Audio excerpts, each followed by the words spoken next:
tayo, Maddie? Dito tayo sa Shinjuku area. Anong gagawin natin dito? Backstory muna. Kasi ever since talaga, mahilig ako mag-drawing or mag-create ng mga stuff using mga crafts.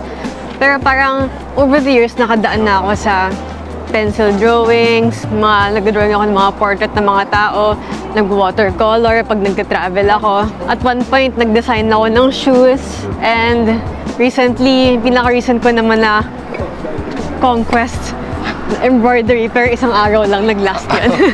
So parang naisip ko, ang weird ba na parang patalon-talon ako ng crafts? Kasi diba may ibang tao na parang sobrang galing mag-watercolor kunyari kasi ilang years na nila ginagawa. Every day. Oo. Ganun. So parang isip ko, paano kung di ako nag-stop mag-watercolor or mag-pencil drawing?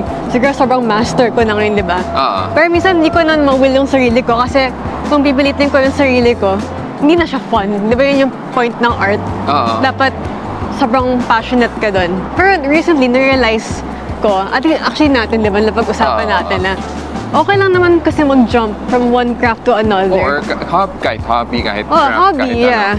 Parang one time, mahilig ka mag-collect ng ganyan-ganyan, tapos maya hindi na. Parang ganun, okay lang. Oo, kasi wala namang rules. Sino magagalit? Buhay mo yun. Kung na-enjoy mo at the moment, di yun yung gawin mo. Yeah. Di ba? Feeling ko nga parang kasi na-spark yung ganung thought kasi nasa Japan tayo ngayon. Eh, di ba yung mga Japanese people, yung sobrang may yung unique crafts na nag-excel sila. So parang napaisip ako na parang... Sorry, Migo. Sorry. So parang napaisip ako na parang mag-take up kaya ako ng bagong craft or i-rekindle ko yung one of my old ones. So, andito tayo sa Shinjuku kasi andito yung sobrang favorite ko na malaking art store. It's called Sekaido. Ayan. Habang sinasabi mo yan, mali yung timing, malayo pa. Pero dito na, papunta na tayo ngayon. Actually, nung first time punta tayo ng Japan, nakapunta na ako dito sa Sekaido. Tapos that was when I was really into watercolors. So, alam ko, meron akong mga ilang paintings na from my Japan trip. Papakita ko sa inyo, ayan. Kung mahanap natin, lumalabas na yan. Ayan, so let's see, roaming around sa Kaido, hindi ko pa alam exactly kung anong art and craft, or anong craft. Oo, yung gagawin. Parang ano lang, titingin tayo kung saan ka ma-inspire. Oo. Diba? Paikutin lang natin siya. Para rin kayo, kunyari, magpunta kayo dito, naghanap kayo ng gano'n. Magka-idea rin kayo kung anong mga possibilities. Ayan, ito na siya, montage.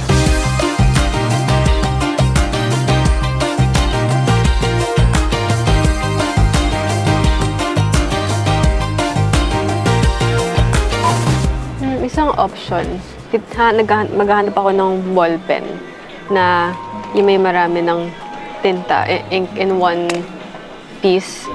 Kasi parang versus pencil, kasi parang milig akong mag-sketch dati. Pag pencil kasi feeling ko parang kailangan mo maging perfect kasi pwede mong i-erase. Pero kung ballpen, at least diretsong yung sketch lang. Oo, parang kung ano na yung maisip mo guna. Oo. Walang bawian. Yeah, parang medyo weird kasi yung thinking kasi ideally nga dapat gusto mo may erase, 'di ba? Parang pero ito parang kung ano na yung ma-produce mo, kailangan mo na tanggapin. So parang medyo freeing yun sa mind. Actually, ang dami nilang options na mga wala siyang laman. Siguro lalagyan mo ng Baka pag in-order, bibili ka ng refill. refill. Cool. Tapos yung mga colored pencils, parang minsan ang tempting bumili kasi parang mukha siyang technical. Ano nangyari, Mary? Wala pa akong nahahanap for my craft. Pero may nakita lang tayong ganito, ang balit. Iba talaga sa Japan, no? Shredder yan, no? Isang gunting, tas maraming layers. Oo, di ba? Kasi meron tayong shredder, pero nakakatamad kasi kailangan mo isaksak. Oo. Ayan, Mary. Ito, colored pencil siya, pero sabi dito water soluble. So, sabihin, I think pwede siyang, parang watercolor pencils.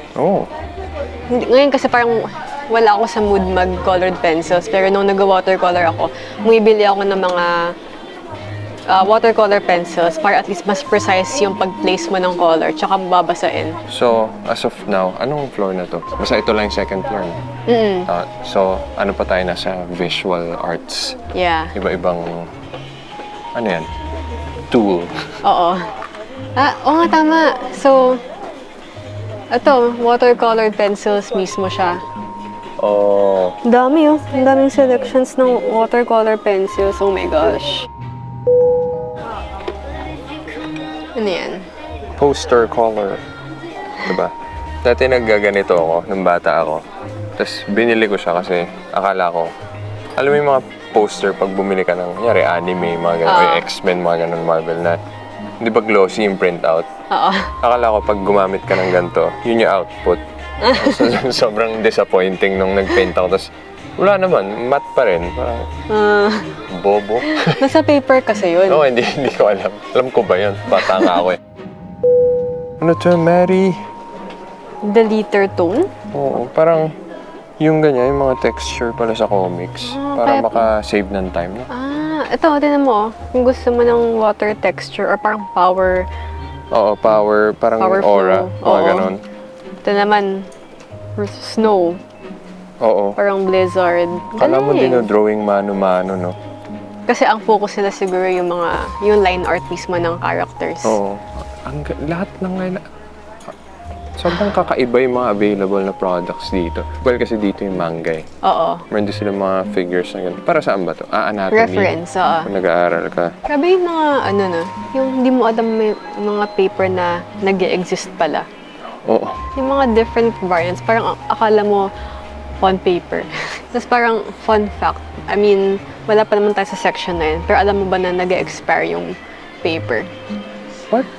Based sa experience ko sa pag-watercolor, parang may bumili ka ng 300 GSM na watercolor paper na cold pressed. Medyo technical siya, pero yung kung ano siya, what it's used for, kung paano mag-flow yung ink when you apply, when it expires, siguro mga 1 or 2 years, hindi na siya as Smooth? Ganon? smooth, or kung ano man, what the paper is intended for. Parang nag-deteriorate yung quality niya. So, yeah. So, gamitin niyo rin yung mga papel niyo. So, mas nagmamatter yung kung magpipaint ka, pero kung magpiprint ka lang. Ay, okay lang. oo. Next floor. Next floor. Hindi ko pa alam kung ano Tignan nandito. natin. Ang kulit to. Ano yan, Mary? Model fruit. Oo. So, mamili ka. So, ito yung mga pang still life mo. Kasi syempre, ayaw mo na mag-still life ng bulok. Oo. Nice. Yan yung classic pag mag-oil painting ka, di ba? Mga fruits. Oo. Ganyan din ginagawa ko before. Actually, never pa ako nakatry ng oil color. Pero parang, ang alam ko ba, di ba pag oil, kailangan meron kang, dapat open yung space mo. Kasi may fumes, gano'n. Oo, dapat well ventilated. Oo, yun. Yung pala yung term na iniisip ko. Open concept. Open concept. Ayan, Mary. Ano to? Parang gagawa ka ng resin. Resin siya. Tapos, Parang, masishape mo? feeling ko may mold. Oo nga yan. Perfect mold. Tapos pwede kong gumawa ng mga ganyan. Ooh. Shiny times. Gold leaf. Ang ganda naman ng combination na to. Parang autumn. Oo nga, no? Parang, Ano yung hinahalo mo sa paint? ay, hindi. Ito siya. Parang siya yung magiging last layer. So, parang lalagyan mo siya ng ganito. Or, flake or glitter glue. So, isa-shape mo. Bubuin mo yung, kunyari, ganyan, flower. Tapos, tsaka mo ipapatong yung gold flakes. Tapos, tsaka mo ibabrush off yung... Para dumikit lang yung design. Oo. Oh, gusto ko ng ganyang guitar. No? Ganda. Itong Oo. finish. May nakita akong, parang hindi ikaw dapat naghahanap, pero Oo nga. may nakita akong interested ako. Kaya lang, wait, sabihin ko muna kung ano siya. Parang resin. Mga mold. Mga mold. Pwede kang gumawa ng jewelry or meron keychains, mga ganon.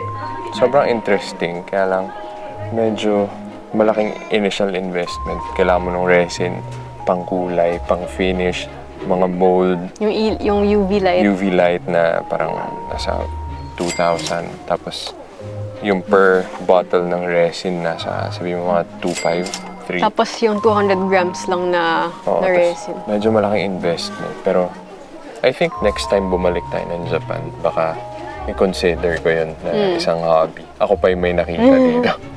Pero nga, ganun ka wide yung range ng pwedeng gawin. Meron ding mga clay doon. Mga ganun. Kahit wala kang idea, magkaka-idea ka Oo, talaga dito. makahanap ka ng gusto mong gawin. Oo.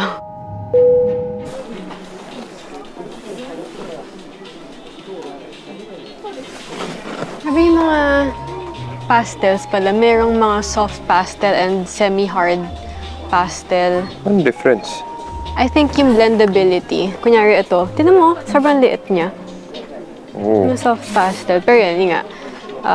I'm assuming mas madaling i-blend kasi may pinafollow akong Korean illustrator sa Instagram. I'm not sure kung exactly kung soft pastel yung gamit niya, pero ang satisfying pag bine-blend niya yung drawing niya with pastels. Oo. Parang hindi siya yung parang ginagawa mo sa school. Parang mas smooth yung pag-blend. Parang na-intriga ako dito. Yan na ba yung winner? Hindi pa? I think decided na ako na meron akong isa pang naisip pero baka dalawa yung makukuha ko ditong medium. Media?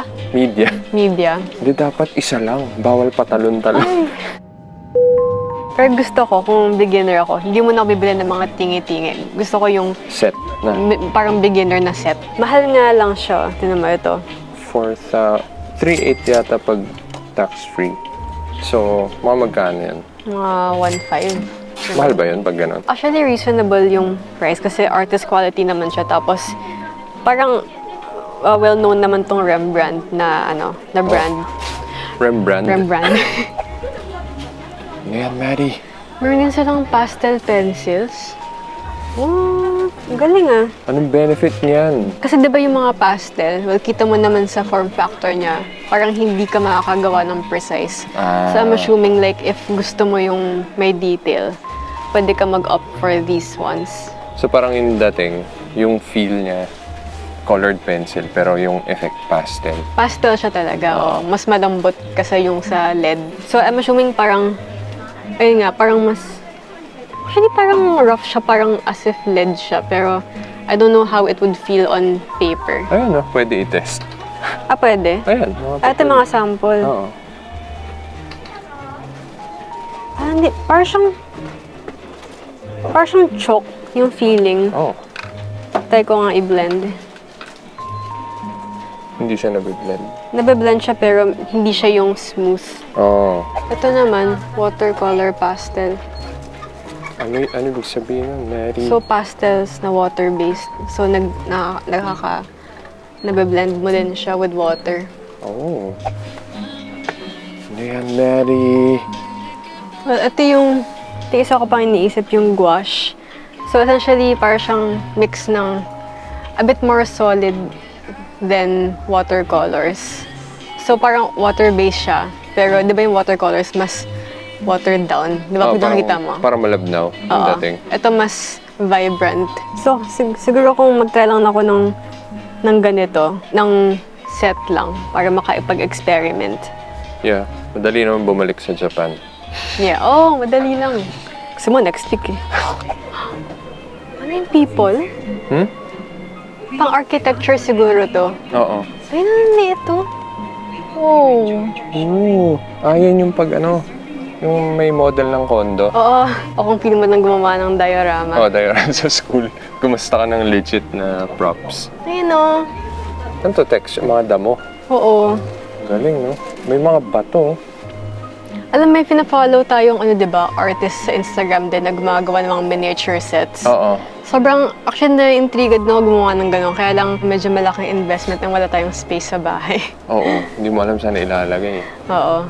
Hindi, pero ipipila natin yung kasama ng mga resin art ko. Yeah.